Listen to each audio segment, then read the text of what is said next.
ವಸತಿ ಗೃಹಗಳಲ್ಲಿ ವಾಸಿಸುವ ಪೊಲೀಸ್ ಸಿಬ್ಬಂದಿ ತಮ್ಮ ಸುತ್ತಮುತ್ತಲಿನ ಪ್ರದೇಶವನ್ನು ಸ್ವಚ್ಛವಾಗಿಟ್ಟುಕೊಂಡು ಸ್ವಚ್ಛತೆ ಕಾಪಾಡಿಕೊಳ್ಳಬೇಕೆಂದು ಜಿಲ್ಲಾ ಪೊಲೀಸ್ ವರಿಷ್ಠಾಧಿಕಾರಿ ಕುಶಾಲ್ ಚೌಕ್ಸರ್ ಅವರು ಪೊಲೀಸರ ಕುಟುಂಬಸ್ಥರಿಗೆ ತಿಳಿಸಿದರು. ಚಿಂತಾಮಣಿ ನಗರ ಪೊಲೀಸ್ ಠಾಣೆ ಬಳಿ ಇರುವ ಪೊಲೀಸ್ ವಸತಿ ಗೃಹಗಳ ಬಳಿ ಶುಕ್ರವಾರ ಜಿಲ್ಲಾ ಪೊಲೀಸ್ ವರಿಷ್ಠಾಧಿಕಾರಿ ಕುಶಾಲ್ ಚೌಕ್ಸರ್ ಅವರ ಅಧ್ಯಕ್ಷತೆಯಲ್ಲಿ ಪೊಲೀಸ್ ಸಿಬ್ಬಂದಿ ಕುಟುಂಬಗಳೊಂದಿಗೆ ಸೌಹಾರ್ದ ಭೇಟಿ ಕಾರ್ಯಕ್ರಮವನ್ನು ಹಮ್ಮಿಕೊಳ್ಳಲಾಗಿತ್ತು. ಈ ಕಾರ್ಯಕ್ರಮದಲ್ಲಿ ಜಿಲ್ಲಾ ಪೊಲೀಸ್ ವರಿಷ್ಠಾಧಿಕಾರಿ ಕುಶಾಲ್ ಚೌಕ್ಸರ್ ಅವರು ಪಾಲ್ಗೊಂಡು ದೀಪ ಬೆಳಗುವುದರ ಮೂಲಕ ಕಾರ್ಯಕ್ರಮವನ್ನು ಉದ್ಘಾಟನೆ ಮಾಡಿ ಪೊಲೀಸ್ ಸಿಬ್ಬಂದಿಯ ಕುಟುಂಬಸ್ಥರೊಂದಿಗೆ ಸಂವಾದ ನಡೆಸಿ ಕಾರ್ಯಕ್ರಮ ಉದ್ದೇಶಿಸಿ ಮಾತನಾಡಿದ ಅವರು, ಇತ್ತೀಚೆಗೆ ಪೊಲೀಸ್ ವಸತಿ ಗೃಹಗಳ ಸಮೀಪ ಸ್ವಚ್ಛತೆಯ ಸಮಸ್ಯೆ ಕಾಡುತ್ತಿದ್ದು, ಪೊಲೀಸ್ ವಸತಿ ಗೃಹಗಳಲ್ಲಿ ವಾಸಿಸುವ ಸಿಬ್ಬಂದಿ ವಸತಿ ಗೃಹಗಳನ್ನು ತಮ್ಮ ಮನೆಗಳನ್ನು ತಿಳಿದು ತಮ್ಮ ಸುತ್ತಮುತ್ತಲಿನ ಪರಿಸರವನ್ನು ಸ್ವಚ್ಛವಾಗಿಟ್ಟುಕೊಳ್ಳಬೇಕು ಹಾಗೂ ತಮ್ಮ ಮಕ್ಕಳ ವಿದ್ಯಾಭ್ಯಾಸದ ಕಡೆ ಹೆಚ್ಚಿನ ಗಮನ ಕೊಡಬೇಕು ಹಾಗೂ SSLC ಹಾಗೂ ದ್ವಿತೀಯ PUCಯಲ್ಲಿ ಅತ್ಯುತ್ತಮ ಅಂಕಗಳನ್ನು ಗಳಿಸಿದ 3 ಜನ ವಿದ್ಯಾರ್ಥಿಗಳಿಗೆ ತನ್ನ ಕಡೆಯಿಂದ ವೈಯಕ್ತಿಕವಾಗಿ ಮೊದಲನೇ ಬಹುಮಾನವಾಗಿ 5,000, ಎರಡನೇ ಬಹುಮಾನವಾಗಿ 3,000 ಹಾಗೂ ಮೂರನೇ ಬಹುಮಾನವಾಗಿ 2,000ಗಳನ್ನು ನೀಡಲಾಗುವುದರಿಂದ ಅವರು ಪೊಲೀಸ್ ವಸತಿ ಗೃಹಗಳಲ್ಲಿ ಹಾಗೂ ಪೊಲೀಸ್ ಸಿಬ್ಬಂದಿ ಏನಾದರೂ ಸಮಸ್ಯೆಗಳಿದ್ದರೆ ತನ್ನ ಗಮನಕ್ಕೆ ತರುವಂತೆ ತಿಳಿಸಿದರು. ಇನ್ನು ಇದೇ ಸಂದರ್ಭದಲ್ಲಿ ಪೊಲೀಸ್ ವಸತಿ ಗೃಹಗಳಲ್ಲಿ ವಾಸಿಸುವ ಸಿಬ್ಬಂದಿಯಲ್ಲಿ ಉನ್ನತ ವಿದ್ಯಾಭ್ಯಾಸ ಮಾಡುತ್ತಿರುವ ಮಕ್ಕಳ ಪೋಷಕರನ್ನು ಆತ್ಮೀಯವಾಗಿ ಸನ್ಮಾನಿಸಲಾಯಿತು.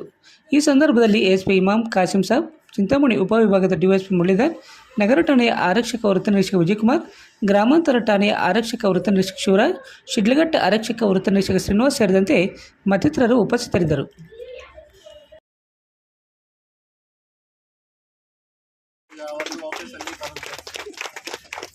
ಇನ್ಸ್ಪೆಕ್ಟರ್ ಸಾಹೇಬರಿಗೆ ಒಂದು ಸಲ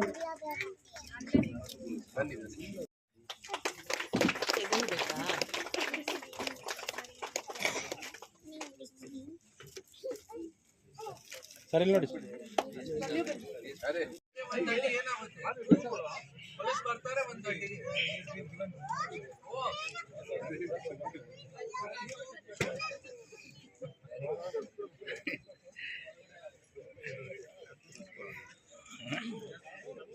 ಮಗ ಇಲ್ಲಿ ನೋಡ್ರ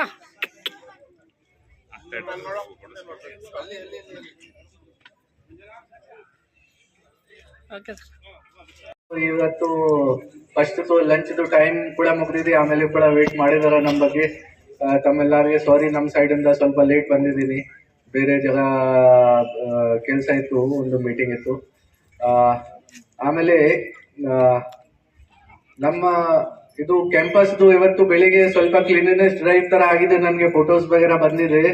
ಬಟ್ ತಮ್ಮೆಲ್ಲರ ಜೊತೆ ರಿಕ್ವೆಸ್ಟ್ ಏನಿದೆ ಕಿ ಸ್ವಂತ ಸ್ವಲ್ಪ ಇನಿಷಿಯೇಟಿವ್ ತಗೋಬೇಕು. ಏನಿದೆಯಾ, ನಾವು ಎಲ್ಲಿ ವಾಸ ಮಾಡ್ತಾ ಇದೀವಿ ಆ ಜಾಗದ್ದು ಸ್ವಲ್ಪ ಸ್ವಂತ ಇನಿಷಿಯೇಟಿವ್ ತಗೋಬೇಕು. ಹೇಗೆ ನಾವು ಫ್ರೈಡೇಗೆ ಪಟಿಕ್ ಡ್ಯೂಟಿ ಮಾಡ್ತಾ ಇದೀವಿ, ಸ್ಟೇಷನ್ ಅಲ್ಲಿ ಕ್ಲೀನ್ ಮಾಡ್ತಾ ಇದೀವಿ, ಅದೇ ತರ ಸ್ವಂತ ಸ್ವಲ್ಪ ಇದು ಏನ್ ಮನೆ ನಮ್ದು ಇದೆ ಅಲ್ವಾ, ನಾವು ಎಲ್ಲಾರು ಇದ್ದೀವಿ ಇಲ್ಲಿ.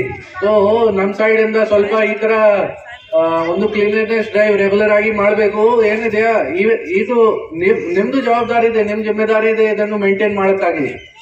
ಅದರ್ವೈಸ್ ಏನಿದೆ, ನಾವು ನೋಡ್ತಾ ಇದೀವಿ ಎಲ್ಲ ಕಡೆ ಹೇಗೆ ಸಿಚುವೇಶನ್ ಆಗುತ್ತೆ ಗೌರ್ಮೆಂಟ್ ಕ್ವಾರ್ಟರ್ಸ್ದು. ನಾವು ಚೆನ್ನಾಗಿ ಅದನ್ನು ಮ್ಯಾನೇಜ್ ಮಾಡ್ತೀವಿ, ಅದು ಎಲ್ಲ ಮೇಂಟೈನ್ ಆಗುತ್ತೆ. ನೆಕ್ಸ್ಟ್ ಏನಿದೆಯಾ, ನಾವು ಬೇರೆ ಚಿಂತಾಮಣಿಯಲ್ಲಿ ಬೇರೆ ಕ್ವಾರ್ಟರ್ಸ್ ಬಗ್ಗೆ ಕೂಡ ಪ್ರಪೋಸಲ್ ಕಳ್ಸಿದೀವಿ, ಚಿಕ್ಕಬಳ್ಳಾಪುರಲ್ಲಿ ಕೂಡ ಹೊಸ ಕ್ವಾರ್ಟರ್ಸ್ ಬಗ್ಗೆ ಪ್ರಪೋಸಲ್ ಕಳ್ಸಿದೀವಿ. ಇದೇ ತರ ಬೇರೆ ಬೇರೆ ವೆಲ್ಫೇರ್ ಆಕ್ಟಿವಿಟೀಸ್ ಬಗ್ಗೆ ನಾವು ವಿಚಾರ ಮಾಡ್ತಾ ಇದೀವಿ. ಸೊ ಈಗ ಸುಮಾರು ಐಡಿಯಾಸ್ ಈ ತರ ಇದಾವೆ.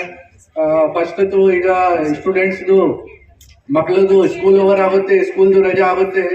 ಆಮೇಲೆ ಪೊಲೀಸ್ ನಮ್ಮ ಸ್ಟೇಷನ್ ಸೈಡ್ ಇಂದ ಪೊಲೀಸ್ ಇಲಾಖೆ ವತಿಯಿಂದ ಒಂದು ಸಮರ್ ಕ್ಯಾಂಪ್ ತರ ಒಂದು ಆರ್ಗನೈಸ್ ಮಾಡ್ತೀನಿ ಮಕ್ಕಳಿಗೆ. ಸೊ ದಟ್ ಏನಾದ್ರೂ ಆಕ್ಟಿವಿಟೀಸ್ ಇದೆ, ಆ ಆಕ್ಟಿವಿಟೀಸ್ ಅಲ್ಲಿ ಏನ್ ಅವ್ರಿಗೆ ಲರ್ನಿಂಗ್ ಆಕ್ಟಿವಿಟೀಸ್ ಏನ್ ತರ ಆಗ್ಬೇಕು ಅದು ಎಲ್ಲ ಆರ್ಗನೈಸ್ ಮಾಡ್ತೀವಿ. ಜೊತೆಗೆ ಕಲ್ಚರಲ್ ಪ್ರೋಗ್ರಾಮ್ಸ್ ವಗೇರಾ ಬಗ್ಗೆ ಕೂಡ ಟ್ರೈ ಮಾಡ್ತಾ ಇದೀವಿ, ಅದನ್ನು ಕೂಡ ಆರ್ಗನೈಸ್ ಮಾಡ್ತೀವಿ. ಈಗ ಎಕ್ಸಾಮ್ದು ಸಮಯ ನಡ್ತಾ ಇದೆ, ಸುಮಾರು ಸ್ಟೂಡೆಂಟ್ಸ್ದು ಎಕ್ಸಾಮಿನೇಷನ್ ಇದೆ. ಸೊ ಒಂದು ನಮ್ಮ ಸೈಡ್ ಇಂದ ನಾನು ಇದು ಘೋಷಣೆ ಮಾಡ್ತೀವಿ, 10th ಕ್ಲಾಸ್ SSLC ಮತ್ತೆ 12th ಕ್ಲಾಸ್ PUCದು ರಿಸಲ್ಟ್ ಅಲ್ಲಿ ಫಸ್ಟ್ ಸೆಕೆಂಡ್ ಮತ್ತೆ ಥರ್ಡ್ ರ್ಯಾಂಕ್ ಅವ್ರಿಗೆ ನಾನು ನನ್ನ ಪರ್ಸನಲ್ ಸೈಡ್ ಇಂದ ನಾನು ಅವ್ರಿಗೆ ಬಹುಮಾನ ಕೊಡ್ತೀನಿ. ಫಸ್ಟ್ ಪರ್ಸನ್ಗೆ ಫಸ್ಟ್ ರ್ಯಾಂಕ್ ಯಾರಿಗೆ ಸಿಗುತ್ತೆ 5,000 rupees, ಸೆಕೆಂಡ್ ಪರ್ಸನ್ಗೆ 3,000, ಥರ್ಡ್ ರ್ಯಾಂಕ್ಗೆ 2,000. ಸೊ ಇದು ಆಲ್ ಓವರ್ ದ ಡಿಸ್ಟ್ರಿಕ್ಟ್ ಇದೆ. ಈ ತರ ಎಲ್ಲ ಚಿಂತಾಮಣಿ ಟೌನ್ ಇದೆ ಅಥವಾ ಚಿಕ್ಕಬಳ್ಳಾಪುರ ಟೌನ್ ಇದೆ, ಆಲ್ ಓವರ್ ದ ಡಿಸ್ಟ್ರಿಕ್ಟ್ ನಮ್ ಪೊಲೀಸ್ ಫ್ಯಾಮಿಲೀಸ್ ಅಲ್ಲಿ ಮಕ್ಕಳಿಗೆ ಯಾರು 10th ಕ್ಲಾಸ್ ಮತ್ತೆ 12th ಕ್ಲಾಸ್ ಅಲ್ಲಿ ಇದ್ದಾರೆ, PUC ಮತ್ತೆ SSLC ಅಲ್ಲಿ ಫಸ್ಟ್, ಸೆಕೆಂಡ್, ಥರ್ಡ್ ರ್ಯಾಂಕ್, ಈ 3 ರ್ಯಾಂಕ್ಸ್ ಗೆ ನಾನು ನನ್ನ ಸೈಡ್ ಇಂದ ಬಹುಮಾನ ಕೊಡ್ತೀನಿ. ಮತ್ತೆ ಆಲ್ರೆಡಿ ಸುಮಾರು ವೆಲ್ಫೇರ್ ಆಕ್ಟಿವಿಟೀಸ್ ವಿಚಾರ ಬಗ್ಗೆ ನಾನು ಮಾತಾಡ್ತಾ ಇದ್ದೀನಿ. ಡೆಫಿನೆಟ್ಲಿ ಅದನ್ನು ಕೂಡ ನಾವು ಸ್ಟಾರ್ಟ್ ಮಾಡಕ್ಕೆ ಟ್ರೈ ಮಾಡ್ತೀವಿ. ತಮ್ಮೆಲ್ಲರ ಜೊತೆ ಇವತ್ತು ಇಂಟರಾಕ್ಷನ್ ಮಾಡಕ್ಕೆ ಅವಕಾಶ ಸಿಕ್ಕಿದೆ, ತಮ್ಮೆಲ್ಲರಿಗೆ ಧನ್ಯವಾದಗಳು ತಿಳಿಸ್ತೀನಿ. ಮತ್ತೆ ನಾವು ಎಲ್ಲರೂ ಒಂದು ಫ್ಯಾಮಿಲಿ ಇದೀವಿ, ಏನಾದ್ರೂ ಸಮಸ್ಯೆ ಆಗುತ್ತೆ, ಸುಮಾರು ಈ ತರದ್ದು ನಾನು ನೋಡಿದೀನಿ, ಇಶ್ಯೂಸ್ ಬರ್ತಾ ಇದೆ ನನ್ನ ಗಮನಕ್ಕೆ, ಸಿಬ್ಬಂದಿದು ಆಗ್ಲಿ ಅಥವಾ ಅವ್ರದ್ದು ಫ್ಯಾಮಿಲಿದು ಆಗ್ಲಿ ನನ್ನ ಗಮನಕ್ಕೆ ಬರ್ತಾ ಇದೆ. ಬಟ್ ಸಮಸ್ಯೆ ಏನಿದೆ, ಮೀಡಿಯಾ ಸೈಡ್ ಇಂದ ಗಮನಕ್ಕೆ ಬರ್ತಾ ಇದೆ ಅಥವಾ ಬೇರೆ ಯಾರು ಥರ್ಡ್ ಪರ್ಸನ್ ಇಂದ ಗಮನಕ್ಕೆ ಬರ್ತಾ ಇದೆ. ನಾನೇನ್ ಹೇಳ್ತಾ ಇದ್ದೀನಿ, ನಾವು ಎಲ್ಲಾರು ಒಂದು ದೊಡ್ಡದು ಫ್ಯಾಮಿಲಿ ಇದ್ದೀವಿ. ಪೊಲೀಸ್ದು ಒಂದು ಸ್ಪೆಷಾಲಿಟಿ ಇದೆ, ಫ್ಯಾಮಿಲಿಗೆ ಟೈಮ್ ಕೊಡಕ್ಕೆ ಸ್ವಲ್ಪ ಅವಕಾಶ ಸಿಗ್ತಾ ಇಲ್ಲ.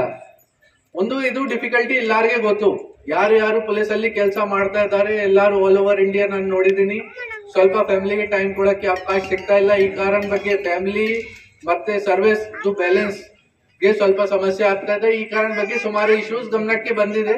ನಾನೇನ್ ಹೇಳ್ತೀನಿ, ನಾವು ನಿಮ್ ಬಗ್ಗೆ ಇದೀವಿ, ಎಲ್ಲ ಪಬ್ಲಿಕ್ ಹೆಲ್ಪ್ ಮಾಡ್ತಾ ಇದೀವಿ, ಪಬ್ಲಿಕ್ ಗೆ ಸುರಕ್ಷಾ ಕೊಡ್ತಾ ಇದೀವಿ, ಎಲ್ಲಾರ್ಗೆ ಸಹಕಾರ ಕೊಡ್ತಾ ಇದೀವಿ. ಸೊ ಪೊಲೀಸ್ ಫ್ಯಾಮಿಲಿದು ನಮ್ ಬಗ್ಗೆ ಫಸ್ಟ್ ಇದೆ. ಸೊ ಯಾವ್ದು ಸಮಸ್ಯೆ, ಯಾವ್ದು ಈ ತರದ್ದು ಬರುತ್ತೆ, ದಯವಿಟ್ಟು ಅದು ನನ್ನ ಗಮನಕ್ಕೆ ಹೇಳಿ, ಡೆಫಿನೆಟ್ಲಿ ಅದನ್ನು ಸಾಲ್ವ್ ಮಾಡಕ್ಕೆ ಟ್ರೈ ಮಾಡ್ತೀವಿ. Thank you.